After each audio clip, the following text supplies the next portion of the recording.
ਤੁਹਾਨੂੰ ਬਹੁਤ-ਬਹੁਤ ਮੁਬਾਰਕ ਹੋਵੇ क्योंकि बालाखिर पाकिस्तान ਦੀਆਂ ਕੋਸ਼ਿਸ਼ਾਂ ਜਿਹੜੀਆਂ ਨੇ ਉਹ ਸਾਰੇ ਹੀ ਰੰਗ ਲੈ ਕੇ ਆ ਗਈਆਂ ਨੇ।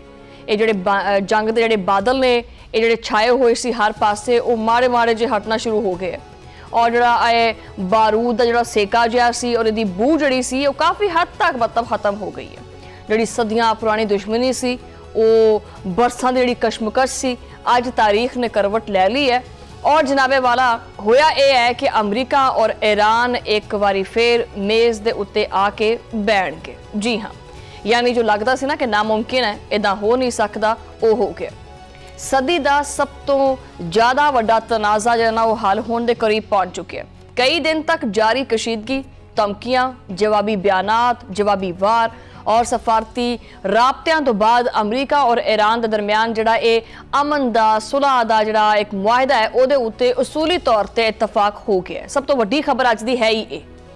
और लेबनान समेत सारे महाजां दे उत्ते फौजी कार्रवाई फौरी तौर दे उत्ते रोकण दा ऐलान भी कर दिता गया।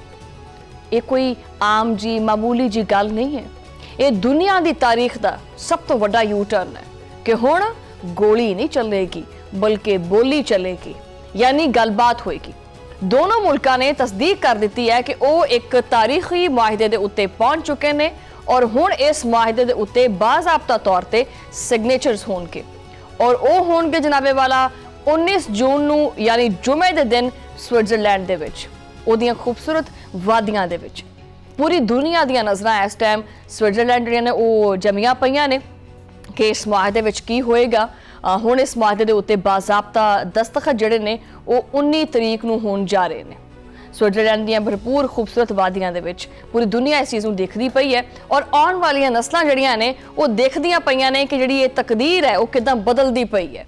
ये जिहड़ी दुनिया दी समत है ये बदलदी पई है।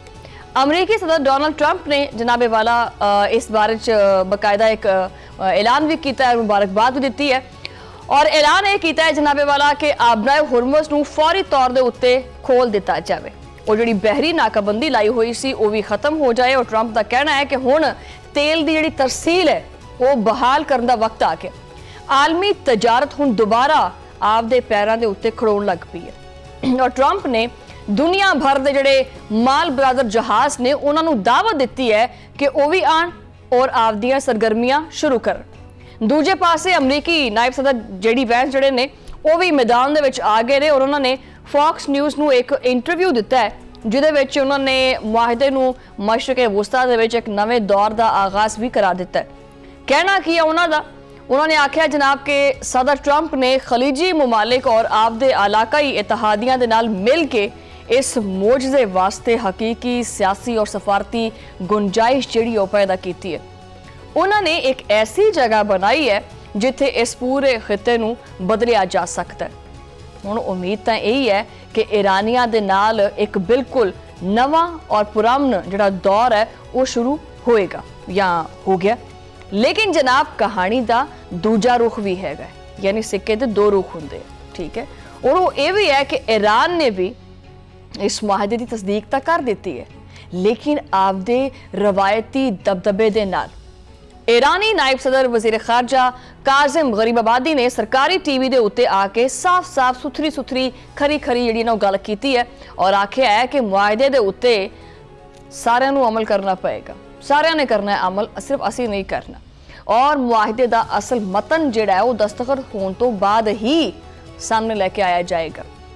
ईरानी वजीर ने एक बड़ी पते की गल आखी है कि मुफाहमती याददाश्त का मतलब हरगज ये नहीं हुंदा कि असी भाई अखां बंद करके बिल्कुल ही अंधा जिहड़ा ना वो एतमाद कर लीए यानी विश्वास कर लीए, ठीक है, अपने दुश्मन दे उत्ते। हाँ नहीं, हतमी मुआहिदे वास्ते जिहड़ा है ना वो अगले 60 दिनां दे विच मजीद मुज़ाकरात होणगे और ईरान ने दुनिया नूं जता दिता है कि अगर मुआहिदे दी पासदारी ना हुई तां ईरान फिर दोबारा भरपूर रद्द अमल देगा।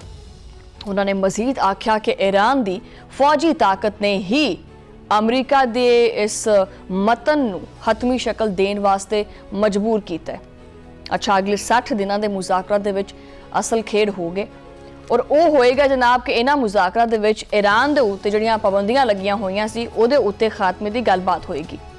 जोहरी जिहड़े मामलात ने ਉਹਨਾਂ ਦੇ ਉੱਤੇ ਵੀ ਬਹਿਸ ਕੀਤੀ ਜਾਏਗੀ ਔਰ ਉਹਨਾਂ ਨੇ ਇਹ ਵੀ ਆਖਿਆ ਕਿ ਜਿਹੜਾ ਆਇੰਦਾ ਦਾ ਜਿਹੜਾ ਹਾਲੋ ਅਹਿਵਾਲ ਹੈ ਉਹ ਕੀ ਹੋਏਗਾ ਇਹ ਵੀ ਆਉਣ ਵਾਲੇ ਦਿਨਾਂ 'ਚ ਪਤਾ ਚੱਲੇਗਾ।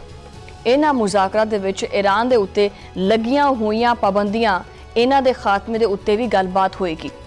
ਜੋਹਰੀ ਮਾਮਲਾਤ ਇਹਦੇ ਉੱਤੇ ਵੀ ਗੱਲਬਾਤ ਹੋਏਗੀ।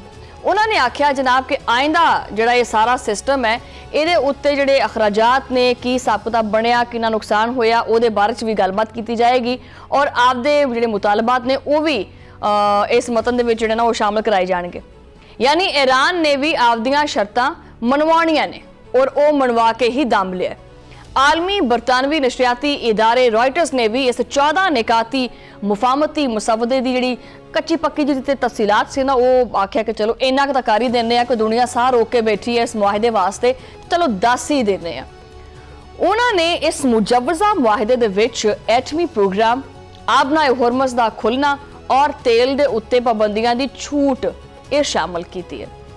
ਤੈਅਸ਼ੁਦਾ ਮੁਸਵਦੇ ਦੇ ਤਹਿਤ ईरान फौरी तौर के उत्ते आबने हुरमुज़ खोलेगा और बदले दे विच अमरीका मुआहदे दे विच भी जिहड़ी चीज़ां ने उन्हां दे विच मजीद जिहड़ी तफसीलात वो सामने लैके आउणगे।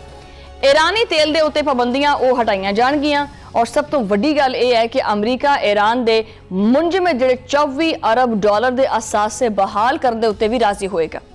इहदे बदले दे विच ईरान एटमी हथियार हासिल नहीं करेगा और यूरेनियम की अफजुदगी जी ना रोक देगा। ईरान आपदे कोले मौजूद अफजुदा जी यूरेनियम है उहदे ज़खायर नूं नाकारा बनाएगा। ईरान की तेल और पेट्रोकैमिकल बरामदात के उत्ते भी पाबंदियां मुअत्तल रहनगियां और आलमी मीडिया के मुताबिक इस मुआहदे के तहत अमरीका और इहदे इत्तेहादियां नूं ईरान की तामीरे नौ वास्ते कम अज़ कम 300 अरब डॉलर देने होंगे। जी हाँ, 300 अरब डॉलर। और ईरानी मीडिया के मुताबिक इस हतमी मुआहदे दे विच ईरान का मिसाइल प्रोग्राम और मज़ाहमती ग्रोह की जिहड़ी हमायत है वो शामिल नहीं हैगी। यानी ईरान ने आपदे दफा दे उत्ते कोई भी समझौता नहीं किया और मुज़ाकरात जिहड़े ने शुरू होने तो पहले ही अमरीका ईरान के मुंजमद 12 अरब डॉलर जारी कर देगा और इस पूरे मुआहदे की तौसीक अक़वामे मुत्तहिदा सलामती कौंसल की करारदाद के जरिए की जाएगी ताकि कोई भी मुकर ना सके। हुण आने जनाब इस कहानी का सब तो वड्डे जिहड़ा हीरो हैगा ना उहदे वल। हीरो ऑब्वियसली कौन हो सकता है? असी, ठीक है। इस पूरे मंजरनामे दे विच साडा मुल्क पाकिस्तान उन्हें वो किरदार अदा किया है जिन्हें जिहड़ा ना वो रहिंदी दुनिया तक सारी दुनिया उहदे ते फख्र करेगी। वज़ीर आज़म पाकिस्तान मियाँ शहबाज शरीफ ने सोशल मीडिया प्लेटफॉर्म के उत्ते दुनिया नूं सब तो पहले जिहड़ी खुशखबरी तुहानूं मैं सुनाई है ये खुशखबरी मियाँ शहबाज शरीफ साहब ने सुनाई है। शहबाज शरीफ साहब ने लिखा है कि तफसीली मुज़ाकरात तो बाद असी जिहड़ा वो ये ऐलान करते हैं और सानूं ये ऐलान करते हुए काफ़ी खुशी होंदी पई है कि अमरीका और ईरान के दरम्यान बालाखिर जिहड़ा ना वो सुलह होंदी पई है। अमन मुआहदा हो गया यानी तय पा गया। दोनों फ्रीकैर ने लेबनान समेत तमाम महाजां दे उत्ते फौजी कार्रवाइयां दे फौरी तौर ते उत्ते और मुस्तकिल खात्मे का ऐलान भी कर दिता है। वज़ीर आज़म ने दस्सिया कि मुआहदे दे उत्ते दस्तखत की बाज़ाब्ता तकरीब जिहड़ी है वो जुमा 19 जून नूं स्विट्ज़रलैंड दे विच होएगी और शहबाज शरीफ ने सफारती हल वास्ते अमरीका और ईरान का शुक्रिया भी अदा किया और इस अमन मुआहदे दे उत्ते पूरी दुनिया तो बड़ा पॉजिटिव रिस्पॉन्स जिहड़ा ना वो आंदा पिया।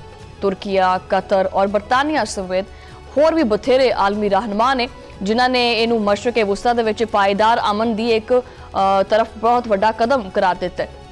अक़वामे मुत्तहिदा दे सैकटरी जनरल ने आख्या है कि ये तनाज़ा जिहड़ा है इहदे उत्ते पुरअमन हल जिहड़ा ना वो एक तारीखी पेशरफ्त है। उन्होंने इस पूरे मुज़ाकराती अमल दे विच पाकिस्तान, कतर और इहदे नाल सऊदी अरब के किरदार दे उत्ते भी खुल के गलबात की और उन्होंने तारीफ की है। बरतानिया, फ्रांस, जर्मनी और इटली ने तो जिहड़ियां ईरान दे उत्ते लगियां होईयां पाबंदियां ने वो नरम करने वास्ते एक मशरूत आमादगी जिहड़ी हुंदी है ना वो भी जाहिर की है।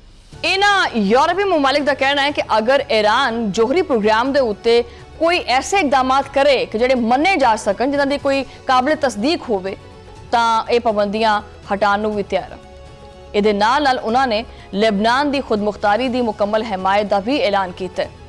हुण दिल ते हथ रख के तुसीं ये सोचो कि अमरीका और ईरान की इस दुश्मनी नूं खत्म कराउण दे विच पाकिस्तान का किरदार किड्डा वड्डा हो सकता है।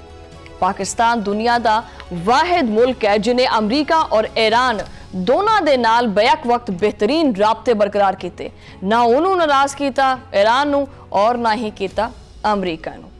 पाकिस्तान ने दोनों मुल्कां नूं जिहड़ा ना वो जंग की तबाही के बजाय जिहड़ा ना वो मुज़ाकरात के जरिए अमन की गलबात के उत्ते कायल किया, और ये काम करना कोई आसान नहीं सी। ठीक है, मतलब ये समझ लो कि जिवें लोहे के चने पे ने प्लेट दे विच ते फक्का मार लिया, चब्बण की कोशिश की तो दंद ही टुटने, चने नहीं टुटने। ठीक है, पर असी दंद चढ़ा ले अपने, लेकिन चब्बे ने चने वो वाले भी। ठीक है, पाकिस्तान के फील्ड मार्शल सरदार सिंह मुनीर ने भी जो ना वो करके विखाया दुनिया नूं, जो कि कोई सोच भी नहीं कर सकता सी, ना ही इहदा वहम कर सकता सी, कि कोई गुमान कर सकता सी कि भी इदा भी हो सकता है यार, पाकिस्तान जो ना वो ये जंग रुकवा सकता है। दिन रात एक कीते ने, सुते नहीं हैगे असी। पाकिस्तान जो वो थकिया भी नहीं हैगा ते सुता भी नहीं हैगा, भरपूर साल असी दा किरदार जो वो अदा करता रहा। बस मशरक़े वुस्ता दे विच अमन कायम करन वास्ते दिन रात मेहनत करते रहे, ताकि दुनिया जी ना सुकून च रह सके, क्योंकि खिते दे विच किसी एक पासे अगर अग लगती है तो ऑबवियसली सेका हौली हौली हर पासिਆਂ ਨੂੰ ਧਰੂ ਲੈਂਦਾ है।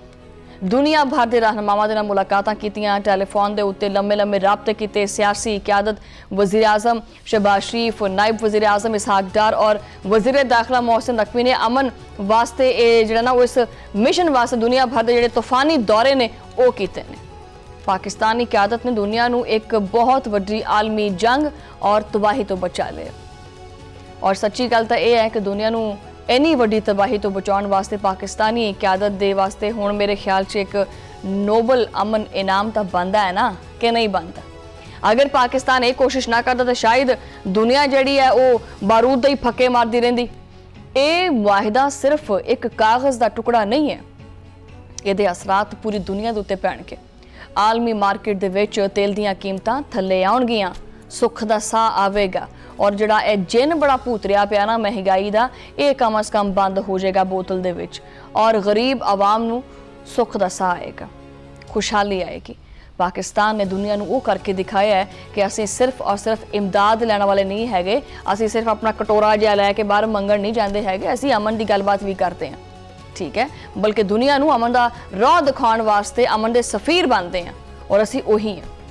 ये पाकिस्तान के खारजा पॉलिसी की तारीख की सब तो वड्डी एक फतेह है, और गल सीधी जी है कि जो इंसान की पता नीयत साफ होवे ना, तो मंजिल जी है ऑटोमैटिकली आसान हो जाती है। और अलग गल है कि उस मंजिल के विच रुकावटां आंदियां ने, लेकिन मंजिल इंसान को मिल जाती है।